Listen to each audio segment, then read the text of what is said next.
Hey there everyone, welcome back to another episode where we dive into some of the most jaw-dropping stories out there. Today, I've got a wild story for you. It's one that involves deception, betrayal, and some serious consequences. It involves catfishing, fraud, and some hefty prison sentences. You won't believe the length some people will go to for money. Yep, you heard that right. This story is as unbelievable as it gets. So let's dive into it. Buckle up because this is going to be a roller coaster.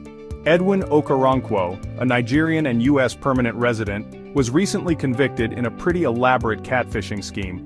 This wasn't just any small-time scam, it was a well-thought-out operation. Alongside his wife, Julie Okoronkwo, they scammed victims across the United States by pretending to be high-ranking U.S. military members. They created fake profiles complete with photos and backstories to lure their victims in. Yeah, it's as crazy as it sounds, they really went all out to make their stories believable. Julie played her part by making phone calls to reinforce their fake identities and snagging personal info from her job at a hospital. She used her position to access sensitive information that would make their scam even more convincing. We're talking social security numbers, driver's license information, the whole 9 yards. They left no stone unturned in their quest to deceive. That's some deep-level deception right there. It's scary to think about how easily they manipulated people, so what did they do with all this information? They used it to gain their victims' trust and then asked for money. They convinced their victims to send money using USPS, FedEx, and UPS to transfer the cash. They made it seem urgent and legitimate, so the victims felt compelled to comply.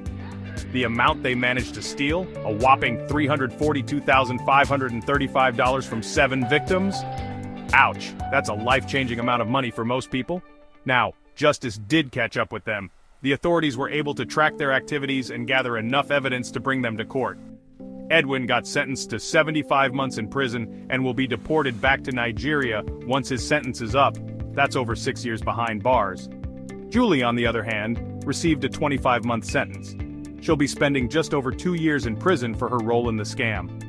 Both sentences were handed down by U.S. District Judge Brian C. Buescher in January 2025. The judge made it clear that such deceptive actions would not be tolerated.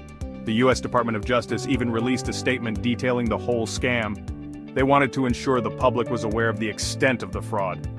They clearly wanted to make sure everyone knew the kind of deception these two were running. It's a stark reminder of the length some people will go to for money. So, what's the takeaway here? It's crucial to stay vigilant and protect your personal information. Always be cautious when dealing with strangers online, especially when they claim to be someone important and start asking for money. Verify their identity through trusted sources before taking any action. It's easy to fall victim to these scams, but a little skepticism can go a long way in protecting yourself. Trust your instincts and don't be afraid to question things that seem off. That's it for today's story. I hope you found it as eye-opening as I did. If you found this video interesting, don't forget to like, share, and subscribe for more content like this. Your support helps us bring you more stories that matter.